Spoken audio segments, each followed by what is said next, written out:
भारत के इर्द गिर्द और अंदर घटी हैं। एक अंतर्राष्ट्रीय घटना और दूसरी राष्ट्रीय घटना बिहार से जो राजनीतिक घटना इस क्रम में है, उसके तहत भारतीय जनता पार्टी यानी कहें तो नरेंद्र मोदी और अमित शाह ने बहुत ही अच्छे अपनी रणनीति के तहत उनके राजनीतिक भविष्य को चौपट कर दिया, यानी यूँ कहें कि उनको किनारे लगा दिया। और दूसरी अंतर्राष्ट्रीय घटना ये है कि भारतीय सीमा में भारत की समुद्री सीमा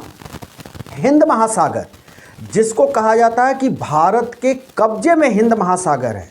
और उसी हिंद महासागर में ईरान से आया हुआ नेवी का युद्धपोत जो भारतीय नेवी के जवानों के साथ संयुक्त युद्धाभ्यास करने के बाद विशाखापत्तनम से वो युद्धपोत वापस लौट रहा था ईरान, लेकिन समुद्र के अंदर घात लगाए बैठे अमेरिकी नेवी के जवान पनडुब्बी के साथ उस पर हमला बोल दिए और पनडुब्बी से ही मिसाइल से वार किया ईरानी युद्धपोत पर, जिसके चलते ईरान का युद्धपोत दो खंड में बट गया, दो टुकड़े हो गए और उस पर सवार लगभग 100 से ऊपर जो नेवी के जवान थे, जिसमें से सूचना है कि लगभग 90 जवान मारे गए। किसी तरह से 30 से 35 जवानों को श्रीलंका की नेवी ने उनको बचाया, जो घायल बताए जाते हैं। श्रीलंका के हॉस्पिटल में उनका इलाज चल रहा है। अब सबसे पहली घटना जो राजनीतिक घटना है, जो राजनीतिक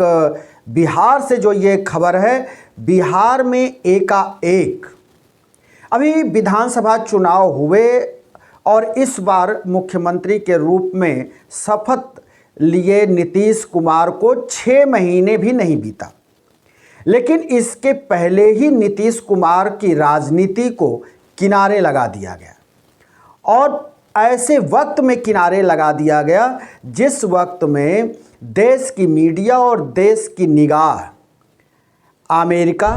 इजराइल और ईरान के युद्ध की तरफ था। सबकी निगाहें उस युद्ध की तरफ लगी थी। ईरान जहां पर मिडिल ईस्ट को पूरी तरह से टारगेट कर रहा है, अरब अमीरात और सऊदीया, कुवैत, जहां पर कि अमेरिकी